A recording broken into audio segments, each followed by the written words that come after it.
Hi and welcome to Tutorial H. Hope you're ready for some blood-curdling chills and screams as we celebrate Hollywood horror. So we've got some vampires and monsters and bats and cobwebs, and hope you will enjoy the chills and spills.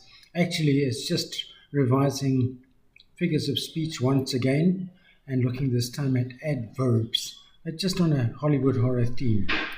So bid you welcome. Hope you're going to enjoy this session. Just one page of revising figures of speech. The fateful, fabulous feeling that F, as soon as you've just got repetition of sounds like that, we know it's all plus it plus oration, giving us alliteration. Is life worth living? It depends on the liver. This is a joke. We're playing with this word liver, as in the person who's living, or the organ of the body, the liver. So as soon as we're playing with the word, it's a pun. She became rich by questionable means. That's kind of playing down what could actually be something really dishonest that she did to become rich. But we're putting it very politely. So it's one of two possibilities. It's either just euphemism, or it's possibly meiosis, that we're playing it down and she was actually a hardened criminal. He was a wisely foolish king. Wisely next to foolish could be a paradox, or it could just be oxymoron because it's two opposites next to each other. I'll put them both in, oxymoron and paradox. The high tide side. Repetition of I sounds. That's a vowel, not a consonant. So it's not alliteration, it's assonance. And he cracked like a broken vase. It's got that like. It's a comparison using like or as.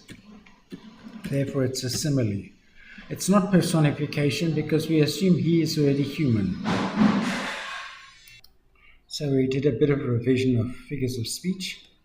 Let's move on to our next part of speech. That's adverbs. We've already looked at verbs, nouns, pronouns, adjectives. We're making good progress because we're now looking at adverbs. Adverbs tell us when or how something happens or happened. They tell us how high, far, or how early or late. Adverbs give us more information about verbs, not verbs. About verbs, adjectives, other adverbs, phrases, or even whole sentences. They often end in ly. He drove dangerously. He sighed audibly. And of course the word very is always going to be an adverb. Here this adverb very is giving us more information about the adjective bright. So I tend to think of adverbs as things that describe verbs, but they can also describe adjectives. They can also describe other adverbs. He drove very slowly. The adverb very is modifying the adverb slowly. But that's pretty much just the word very. Mostly they end in ly. Let's see if we can, but I shouldn't say mostly, as we'll see here now. Find the adverbs. I shall go and see the vampire movie now. As soon as something's telling us when something happened, that's an adverb, and that doesn't end ly. And as soon as we've been told where someone works up, word here is telling us where they worked. So it's more information about the verb. So the adverb here is here. Here's an ly. How did Dracula speak? Confidently. How did the monster shake his head? Defiantly. How did the werewolf play rugby? He played rugby very well. How cheap was it? As soon as you see very, you know that's going to be an adverb. How fast should he not run? Don't run so fast. Well, I think here there's two adverbs. There's fast, telling us he shouldn't run fast, and then another adverb telling us about the word fast. So I think I should underline both of these.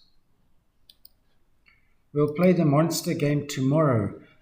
soon as it's telling you when something happens, it's going to be an adverb. Tomorrow. Find the adverbs again. How did she work? It's a Lee word.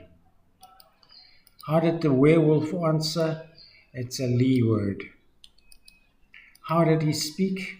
Was this the vampire? It's a Lee word. How did he sip his coffee? That's the vampire bat. Thoughtfully. She, it must be a female vampire. Where did she refuse to sit? As soon as something where it happens, we know that's an adverb, outside. Please sit where? Please sit here. Sometimes I like to dance. When do I like to dance? Sometimes. And few girls wear frocks or dresses nowadays. When do they like to or not like to wear them anymore? Nowadays. So our adverb is nowadays.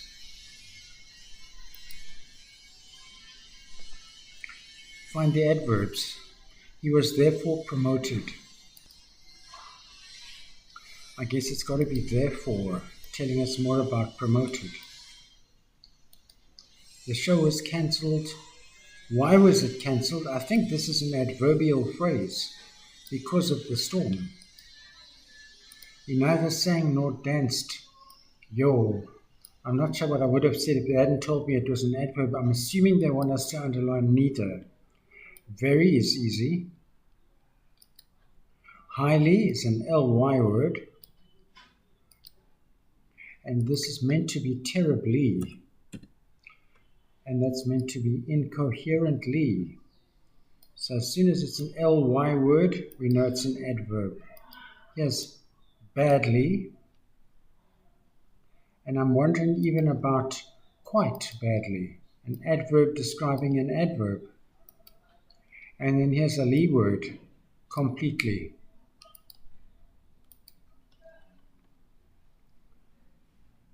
One more time. Another ly word, completely, about Dracula, the vampire. And here's Frankenstein. By the way, Frankenstein was the inventor of the monster, the creator of the monster. And then definitely is a ly word. Just like we had in adjectives, we had clever, cleverer, cleverest, intelligent, more intelligent, most intelligent, positive, comparative, and superlative. We have the same thing here with adverbs. Positive for one, comparative for two, superlative for three or more. Soon, sooner, soonest, slowly, more slowly, most slowly, cleverly, more cleverly, most cleverly. That's degrees of comparison for adverbs. Adverbial phrases. When should you show Sally your poem? So here's three words acting as an adverb. When something's going to happen, in the morning.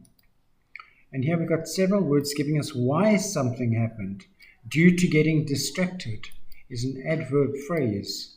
How did she wait? In a state of elation. It's 1, 2, 3, 4, 5 words acting as an adverb. So it's an adverb phrase. Where will Marcus sit? In the library. An adverb phrase. How will she sit? In silence. And when will they go into the same box, the king and the pawn, after the game? This is a chess game. And where couldn't you park? I'm not sure if I should underline near the place or anywhere near the place. I'm going to underline anywhere near the place. And we pretty much threw those adverbs so quickly, bringing us to myths and legends. Words from Greek mythology. If he's a real Adonis, what is he? Adonis was a good-looking man. This is from Roman mythology, Bacchanalia, named after Bacchus. The Greek god of wine is Dionysos. So a bacchanalia is a wild and drunken party, a bacchanalia. Criticism is her Achilles heel. It's her weak point, her vulnerable point. She completed her Herculean task. It was a huge task, as big as old Hercules, as difficult as Hercules was strong. He's so narcissistic, named after Narcissus, who liked to look at his reflection in the pond. Narcissistic meaning self-absorbed. And then, of course, Olympian heights meaning high heights. All we got left, and this has to be one of our shortest sessions, is a couple of H words. There are 3 pages of H words. The quality of having a modest, humble view of one's value or importance. It's another word for humbleness. Which one do you think it is? It's got to be this one. Humility is humbleness. Belief or opinion contrary to orthodox religious doctrine, especially going against Christian doctrine, is heresy. That thought is heretical. It goes against the scriptures. It's heresy. To dispute or bargain persistently, especially over the cost of something. Some countries, you go to a market, you're expected to haggle or argue about the price of something. And that leaves only friendly and welcoming to visitors or guests, hospitable. He was most hospitable.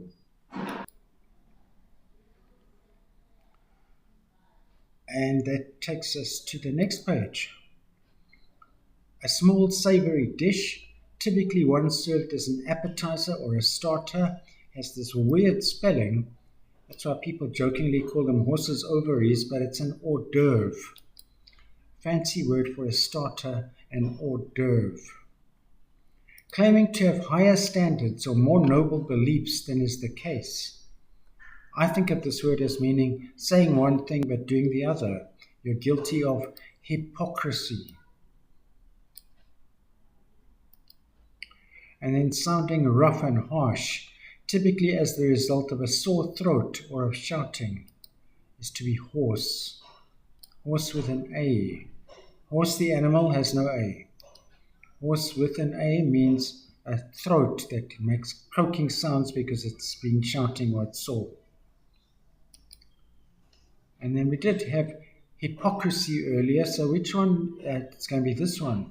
Behaving in a way that suggests one has higher standards or more noble beliefs than is the case. Hypocritical, acting like we have such high standards, but meanwhile we don't. The masses, the common people, this funny word here, the hoi polloi. The hoi polloi have no respect for authority. And then exaggerated statements or claims not meant to be taken literally. You know this from tutorial F. Hyperbole is exaggeration. Don't say hyperbole. Say hyperbole, a word for exaggeration. And that brings us to our piece of writing, our notes on writing for today. You've done your rough draft. I said last time, don't get too worried about every little word in the rough draft. Just get through it and write it until you get to the end. Now you can start looking in more detail, considering the following points. Does each paragraph have a clear main idea that supports the main idea? Of course, you can have a paragraph of one line or even of one word. And if you're moving on to a new idea, move on to a new paragraph. Are transitions between paragraphs smooth, guiding the reader from one idea to the next? Are you taking the reader by the hand and walking with your reader through your essay? Use linking words such as therefore, or we can also see. Is there a logical order to the presentation of your arguments? Presentation. Have you avoided any abrupt shifts in logic that might confuse the reader? You don't want to be abrupt. You want to be smooth. So check through your rough draft and see what changes you're going to make before your final draft. Some topics for the week: a recurring nightmare, reflection in the mirror, my dream come true, a letter from my future self, an imaginary friend, deepest secrets, an old camera, a strange symbol, my shadow. Or you can take this picture, make what you can of that picture. But let's just run through them again. A recurring nightmare, reflection in the mirror, my dream came true. I think I'll change it to my dream come true. Or you can make it my dream came true. A letter from my future self, an imaginary friend, deepest secrets, an old camera, a strange symbol, my shadow. And let's end off there's the picture one more time.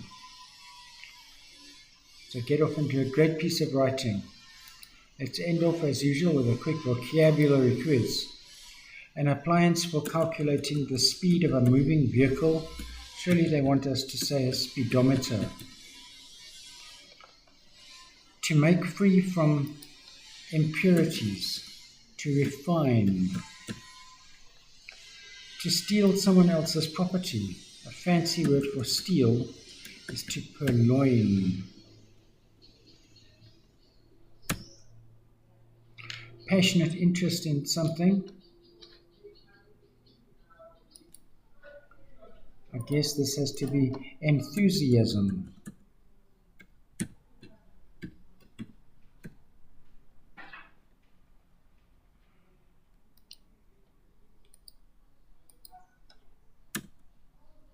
The science of plants and animals. Plants and animals, so it's got to be biology. The science of life. An uncommon thing, a rarity. An insect damaging stored grain, a weevil. A figure with more than 4 sides, a polygon, as the joke goes, that means a dead parrot. Describes a self-important person. A self-important person is someone who is pompous, spelled pompous. To work out a way to do something is to devise a plan.